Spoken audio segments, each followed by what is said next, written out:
Glory be to God. How y'all doing out there? This is beautiful out here. God made some beautiful weather. Whether it's good, bad, or ugly, it's still beautiful. Cause whatever's bad to somebody else may be beautiful to somebody else. You know what I'm saying?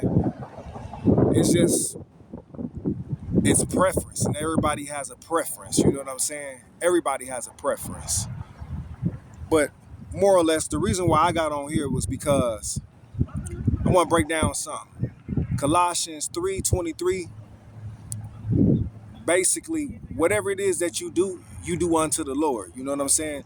Don't try and seek people approval and try and make people happy. You know what I'm saying? Whatever it is that you doing, do it as if you're working for the Lord. Like you're trying to put a smile on God's face. You know what I'm saying? Like Jesus is right next to you and you just trying to make him super happy. When you're aiming to when you're aiming to please God, it don't matter if you pleasing people or not. Because at the end of the day, people can't shut doors that God opened for you. I want you to understand that God is working through his greatest creation. You know what I'm saying? I'm not saying God can't drop blessings down straight out of the sky on somebody's head. But what I am saying is that God is working through his greatest creation. His greatest creation is his people. So therefore, you want to make a good impression. You want to make a great impression. You know what I'm saying? And whatever impression that you are making to an individual, you want to make it as if if God can't get any glory out of it, then it's not worth doing. You get what I'm saying? So anything that you're doing, you do unto the Lord. So I want to say that I took my wife some earrings. I bought her a couple earrings a couple days ago, a few days ago, matter of fact, a few days ago. And I took them up there to her job. Now, remind you, this is a materialistic world that we live in. And people always tell you don't get caught up in the materialistic things, money and all that stuff. Okay, that is true. But money, understand, is not the root to all evil, okay? The spirit behind money, which is mammon, now that is the root to all evil. Money does not have an identity. Money does not have an identity until it hits the hand of the person. You understand what I'm saying? Then that's when that money comes to life because then you get to pay for whatever it is that you want, and then your personality is being shown because now you have the means, you have the necessary, you have the ends to do what it is that you want to do because you didn't have the money to do it. So it is confusing to people that are confused that when you have bad motives and then you get money, it looks like money is the reason why, but money is not the reason why. Money just opened up the door and allowed you to have access to what it is that your true feelings wanted to do, your true emotions wanted to do. You understand me? That's just like P. Diddy. You know what I'm saying? P. Diddy probably couldn't have did none of the stuff that he's doing if he didn't have the type of money if he didn't have the type of money that he has. That's just like us. You know what I'm saying? We don't have P. Diddy money. So we don't have P. Diddy issues. You get what I'm saying? But to each and all, to each his own. Everybody got a something that they're going through. And the Lord is going to be with them when man can't be with you through whatever situation you're going through. So more or less, like I was saying, I went to go drop some earrings off to my wife, and sometimes the blessing that you are holding is not your own. The blessing that you are holding is someone else's. Because like I said, God works in mysterious ways. God is working through his greatest creation. So I took some earrings and I gave them to, not bought them, but anyway, I took some earrings and I gave them to a person to give to my wife. Now, the person that I gave them to, they was like, oh, wow, like, huh. They thought it was, for them. But when I said, make sure this gets to my wife, that'd be highly appreciated. They was like, huh, the whole mode changed because it wasn't for them. But they were holding a blessing that was not theirs. It was for somebody else.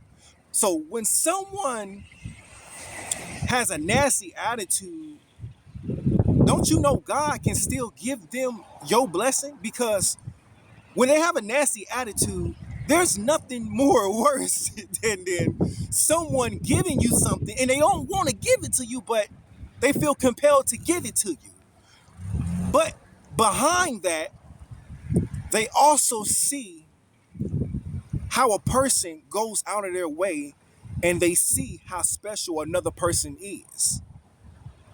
If they can get past the jealousy part, then they will understand that a person will go out of the way for them too as well. So, like I said, the blessing that you are holding may not be your own. The blessing that you are holding can be somebody else's. And when you're holding that blessing from someone else, it doesn't mean that they're not going to get the blessing.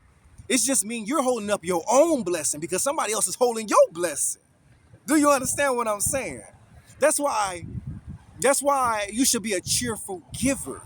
It's not that God needs your money.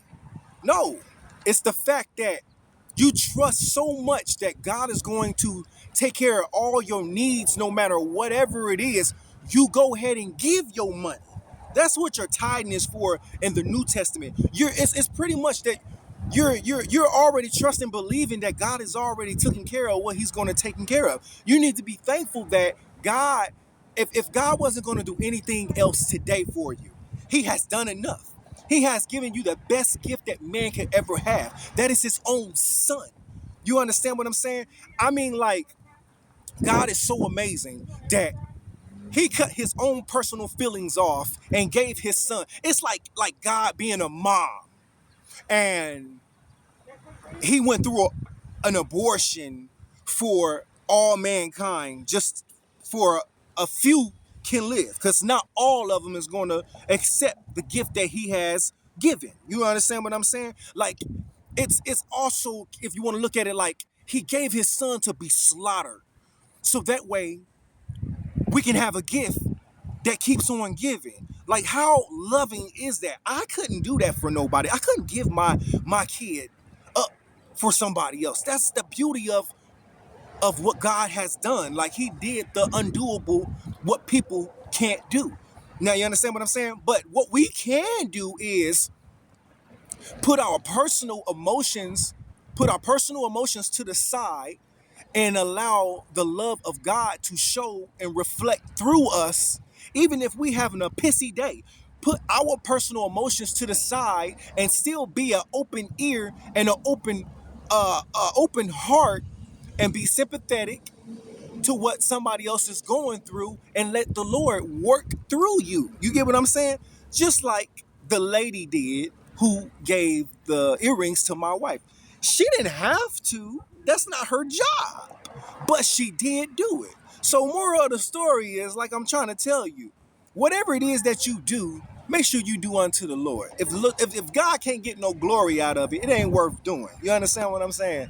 Like, this is a materialistic world that we live in. God wants you to have your materialistic things. That's why you have a house. That's why you have clothes. Materialistic things are important. So when certain people, preach about it not being important and how you don't need this and you don't need that. Yes, you do. Yes, you do need materialistic things. You are in a materialistic world. You do need clothes. You can't walk around here naked. You need clothes, and God is going to provide you with clothes. He will provide you with a job to get those clothes. He will provide you with a job to get you a vehicle. He will provide you with a job to take care of you financially here. You know what I'm saying? Being prosperous just is not about money. Being prosperous is about being whole. He'll take care of your finances. He'll take care of everything for you. You get what I'm saying? This is a beautiful day. And I will be saying these things if it wasn't a beautiful day. I went through some things where I have to come out of pocket today, and I don't even want to come out of pocket, but I'm happy to come out of pocket because the Lord is making a way for me to come out of pocket. You get what I'm saying? Be graceful people need to be gracious people. Be thankful for what you got in order to get something different. Be appreciative of the life that you have to get something better in the future. You get what I'm saying? So, like I said, whatever you do, do unto the Lord. I love you guys, and I appreciate everyone who got this far on my message. I want you guys to have a beautiful and glorious day. And we ain't got to be dumb deep. Just be an open ear for somebody. You know what I'm saying? Guard your heart, but be an open ear. Set boundaries, but be an open ear. Let the Lord work through you. I love you all. Shalom, shalom.